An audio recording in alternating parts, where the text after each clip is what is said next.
கூட்டு செய்கிறேன். அதுக்கு வெந்தயம் இது கடுகு சீரகம் போட்டு தாளிச்சிட்டு கருவேப்பிலை போடுறேன்.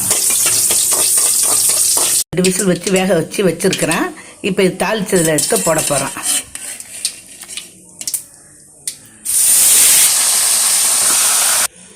இப்போ வேக வைக்கும்போது 2 வெங்காயம் 1 தக்காளி கட் பண்ணி போட்டு தான் வேக வச்சேன். இப்போ இது கூட உப்பு சேர்க்குறேன். இதில் காஞ்ச மிளகாய் மல்லாட்டை பயிர் வறுத்து இதில் நுணுக்கி இதில் போடுறேன்.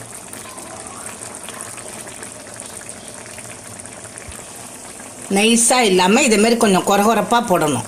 அப்போ தான் நல்லா டேஸ்ட்டாக மென்று சாப்பிட்றதுக்கு நல்லாயிருக்கும். இப்போ இது சாப்பாட்டில் போட்டு சாப்பிட்றதுக்கு சரியாக இருக்கும். ஆனால் பாருங்கள், இந்த சொரக்காய் செஞ்சது சொரக்காய் சாப்பாட்டில் போட்டு சாப்பிட்ற மாதிரி செஞ்சுருக்கேன். பாருங்கள் எப்படி இருக்குன்னு பாருங்கள்.